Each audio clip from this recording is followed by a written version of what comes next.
और आइए आज की सबसे बड़ी खबर आपके सामने प्रस्तुत करते हैं। ऐसा लग रहा है जैसे कि पूरे के पूरे उत्तर भारत ही नहीं बल्कि भारत के लगभग हर हिस्से में गर्मी ने ऐसा प्रचंड रुख इख्तियार कर लिया है कि समझ में नहीं आ रहा कि आखिरकार इस साल क्या हो गया है।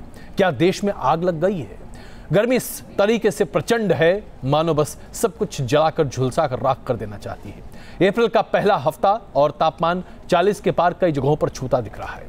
मौसम विभाग के माने तो न जाने अगले कुछ 2 महीनों में क्या होने वाला है, क्योंकि तापमान इतना ज्यादा बढ़ेगा, उसके साथ साथ लू की चपेटें आपको पूरी तरीके से खत्म करती दिखाई देंगी। गर्मी बहुत ज्यादा होगी, इसलिए बेहतर होगा कि आप घर में रहें, ज्यादा पानी पिएं, अन्यथा जान माल के नुकसान की बड़ी चिंता है।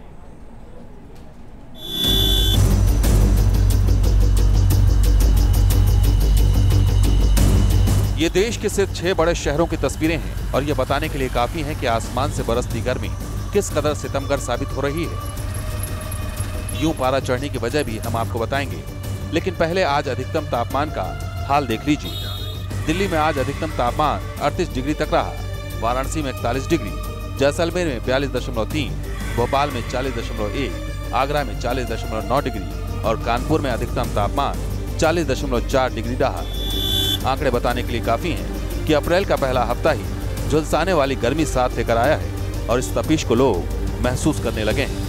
मैंने कभी देखा था, मैंने सुना था यहाँ गर्मी कम होती है, पर यहाँ ज्यादा हो रही है कल से। अभी तो ये हाल हो रहा है, तो आगे तो आग बरसेगी आसमान से। इतनी गर्मी अप्रैल के महीने स्टार्ट हुई तो आगे जाके क्या हाल होगा? अभी गर्मी इतनी है कि ऑटो के लिए वेट करते करते भी हमको पसीना आ जाता है। तो इस बार तो ऐसा लगता है कि जून जुलाई आ गया है। आप सोच रहे होंगे कि दिल्ली जैसे शहर में तापमान 38 डिग्री है तो दिल्ली एनसीआर में लोगों को इतनी गर्मी क्यों लग रही है? इसका भी जवाब समझ लीजिए। मौसम को नापने और मौसम को महसूस करने में काफी फर्क होता है। मौसम नापा तो डिग्री के पैमाने पर जाता है, लेकिन जो तपिश या ठंड आप महसूस करते हैं उसमें हवा और आर्द्रता जैसे फैक्टर भी काम करते हैं। इसको कुछ ऐसे समझ लीजिए कि अगर 38 डिग्री तापमान में गर्म हवाएं चल रही हों तो वो इतनी गर्म लगती हैं कि मानो पारा 40 डिग्री को छू गया हो। मौसम विज्ञानियों का कहना है कि आने वाले दिनों में तापमान ज्यादा बढ़ेगा। 2-3 दिनों में बारिश होने के चांस हैं हरियाणा, पंजाब और हिल्स में। तो उस समय हवाएं जब बदलेंगी तो थोड़ा सा राहत मिलेगी आपको। 6 तारीख से 10 तारीख के बीच में टेम्परेचर गिरेंगे, नॉर्मल के आसपास आ जाएंगे, लेकिन उसके बाद फिर पूरा अप्रैल काफ़ी ज़्यादा गर्म रहेगा। तो हम कह सकते हैं कि पिछले सालों की तुलना में ये अप्रैल और या ये गर्मी ज़्यादा हो रहेगी। गर्मी के सितम की एक तस्वीर बिहार के गया में दिखी, जहां गर्मी के चलते फल्गु नदी का जलस्तर नीचे चला गया है और ये इतना नीचे है कि जमीन में गड्ढा कर लोग उससे पानी निकालकर पिंडदान कर रहे हैं। तो आगे जैसे जैसे लेयर नीचे जाते जाएगा उस तरीका से ब्राह्मण लोग यहाँ पर गड्ढा कर करके रखते हैं। जजमानों को तो जल चाहिए ही चाहिए पूजा के लिए। जम्मू से लेकर चेन्नई तक गर्मी का यही हाल है। हालांकि अप्रैल के पहले हफ्ते के अंत तक हल्की बारिश की उम्मीद जताई जा रही है, लेकिन ये बारिश ज्यादा राहत लेकर आएगी, इसकी उम्मीद कम ही लगती है। Team News nation. और अगर आप ये सोच रहे हैं कि सिर्फ हिंदुस्तान में इस बार गर्मी का प्रचंड प्रकोप है, तो ऐसा नहीं है। दुनिया के अलग अलग हिस्सों में इस बार बहुत बड़े बदलाव की सूरत देखने को मिल रही है। अमेरिकी स्पेस एजेंसी नासा ने सालों पहले इन बदलाव पर रिसर्च किया और नासा ने न्यूज़ नेशन के सामने ये बात सामने रखी कि कैसे धरती पर एक बहुत प्रचंड खतरा मंडरा रहा है, क्योंकि तापमान पूरे धरती पर कई जगहों पर इतना ज़्यादा हो जाएगा कि उसके बाद वहाँ रहना मुश्किल हो जाएगा। खास करके अगर आप उत्तर भारत की बात करें, जहाँ आप गंगा यमुना के पट के किनारे की बात करें, तो ऐसा लगता है जैसे कि अगले 30 साल में लगभग सभी हिंदुस्तानी को उत्तर भारत को छोड़कर दक्षिण भारत में शरण लेनी पड़ेगी। इस बार मौसम ने फरवरी से ही अपने रंग दिखाने शुरू कर दिए। मार्च आते आते सर्दी पूरी तरह से फना हो गई और अप्रैल आते आते गर्मी का आलम यह रहा कि पूरे उत्तर भारत में पारा 40 डिग्री के पार पहुंच गया। इस बढ़ती गर्मी को लेकर न्यूज़ नेशन ने पहले ही एक चेतावनी वाली रिपोर्ट दिखाई थी। ये रिपोर्ट अमेरिका की स्पेस एजेंसी नासा ने तैयार की थी। हिंदुस्तान की बात यहां करें, 1950 जुलाई में सिर्फ रेगिस्तान का ये इलाका, जो कि दरअसल राजस्थान, गुजरात और उसके साथ साथ पाकिस्तान के कुछ इलाकों में तापमान 45 डिग्री या उसके ऊपर हुआ करता था, लेकिन पूरे हिंदुस्तान में अगर आप बात करें, खास करके अगर हम उत्तर भारत की बात कर रहे हैं, मध्य भारत की बात कर रहे हैं, दक्षिण भारत की बात कर रहे हैं, तो यहां पर तापमान तकरीबन 35 से 40 डिग्री के आसपास रहा करता था। लेकिन 2100 यानी कि आज से 80 साल बाद हिंदुस्तान और दुनिया की तस्वीर क्या होगी, ये यहां देखिए, और ये प्रस्तुत करती है वो भयावह तस्वीर जिसके आधार पर हम कह सकते हैं कि दुनिया वाकई में खतरे में है। यह आप देखिए अफ्रीका का पूरा वो इलाका, जो कि ये वो जगह है जहां 50 डिग्री से ज्यादा का टेम्परेचर होगा। सबसे खतरनाक बात अब हिंदुस्तान के लिए आती है, जो कि अपने आप में हम सबों को चौंकाने के लिए काफी है। यह वो इलाका है जो पूरा का पूरा उत्तर भारत और उसके साथ साथ पूर्वी भारत, और फिर आप यहां इधर देखिए, यह है पूरा दक्षिणी भारत। इन इलाकों में 45 से 50 डिग्री तापमान औसत होगा। और यहां यानी कि हम रेगिस्तान की बात कर रहे हैं, जहां राजस्थान और गुजरात की बात कर रहे हैं, यहां तक कि कुछ इलाके जो कि हरियाणा, यहां पर तापमान 50 डिग्री या उससे ज्यादा औसत के तौर पर रिकॉर्ड किया जाएगा।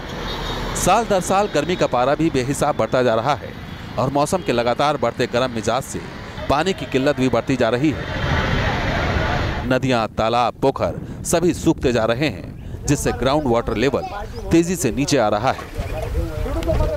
यह वो तस्वीर है जो कि 2002 से लेकर 2012 तक सैटेलाइट मैप के जरिए इसे स्थापित किया गया था।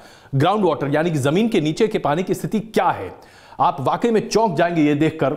ये वो इलाका है जो पूरे तरीके से जमीन के नीचे के पानी के हिसाब से आज बहुत ही गंभीर समस्या से जूझ रहा है। और खास करके अगर आप बात करें दिल्ली, हरियाणा, पंजाब, उत्तर प्रदेश और उसके साथ साथ बिहार, पश्चिम बंगाल और उसके बाद असम, और इस तरफ आते दिखाई दें तो आप पूरा राजस्थान की बात कर सकते हैं। वैज्ञानिकों के मुताबिक इस साल गर्मी सारे रिकॉर्ड तोड़ सकती है।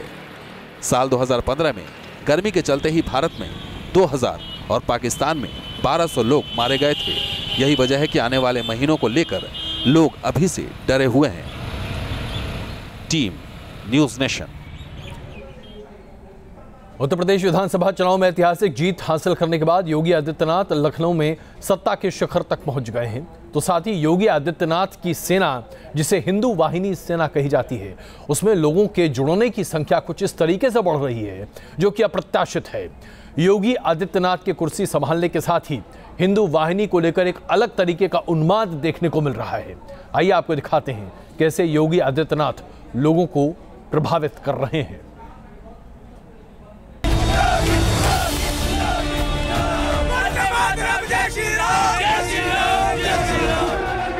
केसरिया पटका और योगी योगी के नारे। ये योगी की सेना है जिसे योगी ने खुद तैयार किया है। जहां जहां योगी चलते हैं तो साथ मार्च करती है उनकी ये हिंदू युवा वाहिनी। गोरक्षपीठ से ही हिंदू युवा वाहिनी का उदय भी हुआ है। साल 2002 में योगी आदित्यनाथ ने हिंदू युवा वाहिनी नाम का संगठन खड़ा किया था। वक्त के साथ हिंदू युवा वाहिनी का कद बढ़ता गया और जब से योगी आदित्यनाथ यूपी के सीएम बने हैं, युवा वाहिनी से जुड़ने के लिए लोगों की भीड़ लग गई है। संगठन के लोग इससे परेशान तो नहीं हैं, लेकिन उनके सामने भी लोगों की भीड़ से अच्छे और निष्ठावान कार्यकर्ताओं को चुनना बड़ी चुनौती है, क्योंकि वो किसी भी कीमत पर गलत तत्वों को युवा वाहिनी में एंट्री नहीं देना चाहते। हम लोगों ने एक फिल्टर करने की कोशिश की कि ऐसे कौन से लोग हैं जो केवल इस भीड़ में हमारे साथ में केवल क्षणिक लाभ के लिए आ रहे हैं, या कुछ राजनीतिक लाभ या कुछ आपराधिक तत्व के लोग आना चाहेंगे, तो उनको रोकने का कार्य हम लोग करेंगे।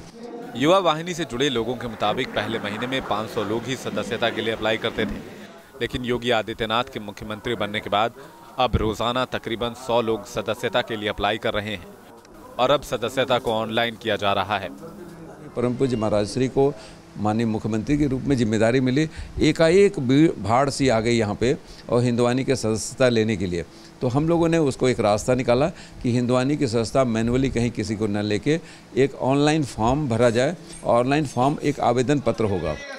योगी आदित्यनाथ के सीएम बनने के बाद अब इस संगठन की जिम्मेदारी भी बढ़ गई है, क्योंकि अब सीधे सूबे के मुख्यमंत्री का नाम संगठन से जुड़ा है और इसी जिम्मेदारी को निभाने का दम योगी की ये युवा वाहिनी भर रही है।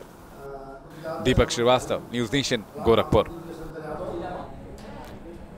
आजाद हिंदुस्तान के आजाद नागरिकों के पास क्या आजादी की मांग करने की कोई गुंजाइश होनी चाहिए?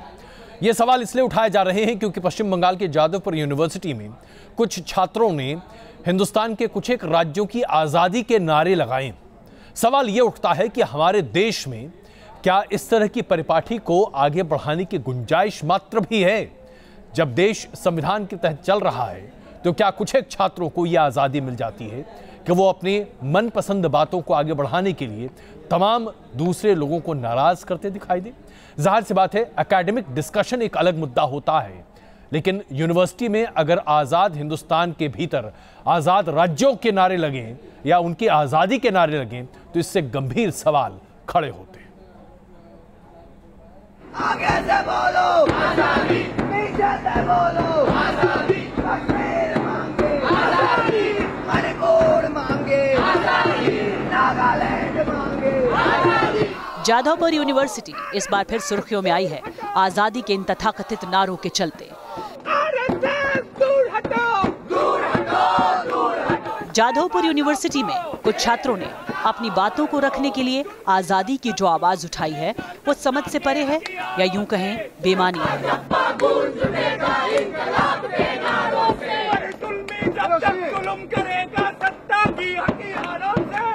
दरअसल यहाँ राष्ट्रीय स्वयंसेवक संघ का एक सेमिनार चल रहा है जिसमें बांग्लादेश के अल्पसंख्यकों पर अत्याचारों को लेकर चर्चा हो रही है।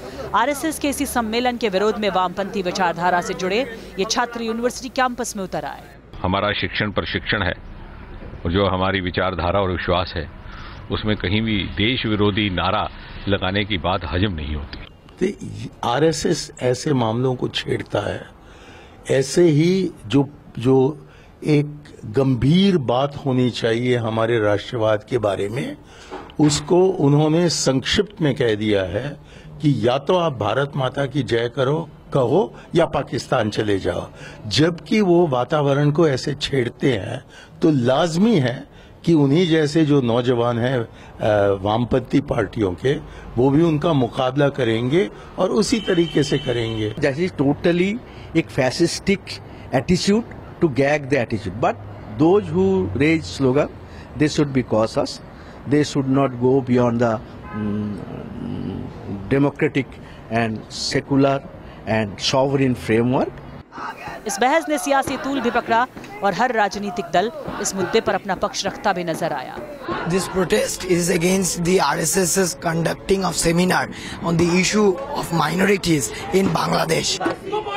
हो सकता है ये छात्र किसी सोच की मुखालफत करते हों, इनके विचार दूसरी विचारधारा से मेल ना खाते हों, लेकिन यूं देश के अभिन्न हिस्सों के साथ खोखली आजादी को जोड़ना कहीं भी तर्कसंगत नहीं ठहराया जा सकता।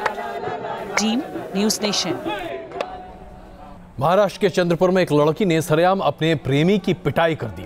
बताया जा रहा है कि लड़का प्रेमिका को छोड़ने की कोशिश कर रहा था और लड़की से शादी नहीं करने की बात कर रहा था। जब प्रेमिका को इस बात की भनक लगी तो उसके बाद जो हुआ वो जरा आप स्क्रीन पर देख लीजिए।